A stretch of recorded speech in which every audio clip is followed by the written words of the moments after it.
Carol put the car into gear and pointed it toward their home in Pine Cove, a beautiful seaside resort town on the East Coast. "Maybe you're right. I'll think about it." "Are you feeling okay, Lou? The fact that you're even considering those plates is scaring me, considering how dead set against them you are." Carol shot a concerned look at her husband, noting his pale, sweaty skin. "I'm okay. Please, just get me home." Lou briefly leaned his head against the passenger window before shifting it back to the headrest again. "This feels worse than my usual angina pains." Carol picked up the pace as Lou requested, edging her foot down on the accelerator. They both lapsed into a worried silence. Lou was relieved when Carol pulled onto their driveway and nosed the car into the attached garage. He pushed open his car door and tried to swing his legs out, but they simply wouldn't cooperate. He suddenly found himself too weak to budge. "I think I'd better rest for a minute. Could you please run in and get my nitro?" Carol rushed inside, as fast as a person with two arthritic hips could rush, and hurried back with Lou's small dark brown nitro container. She fished out a pill for him and watched as he placed it under his tongue. "I hope it helps. I'm really getting nervous. I don't think I can get you inside by myself. I'm not as strong as I used to be." A few minutes passed, but Lou's chest still felt tight.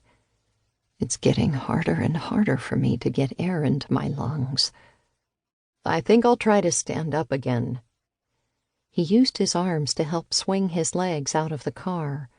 Once his feet were on the ground, he pushed with all his might to stand up.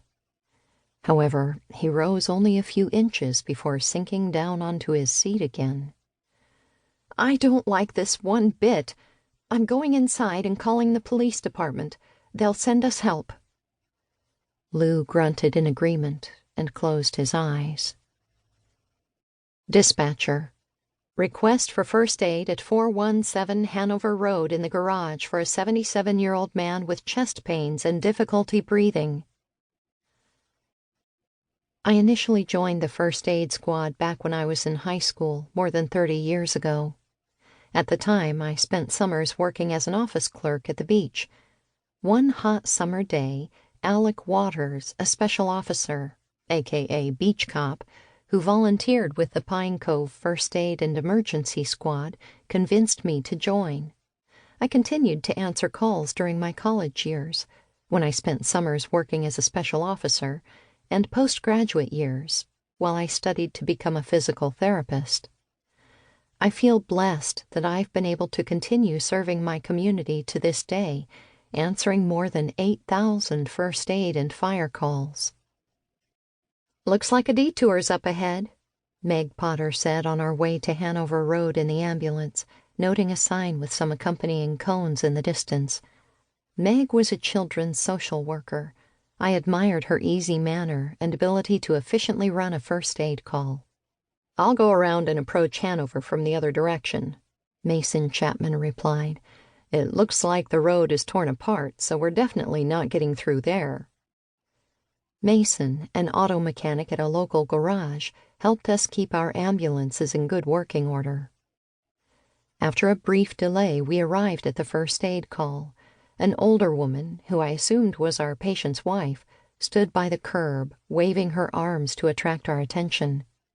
After Mason pulled over, Meg and I grabbed our first aid equipment and joined her. "I'm Carol Woodward. My husband is sitting in the car. I'm really worried about him.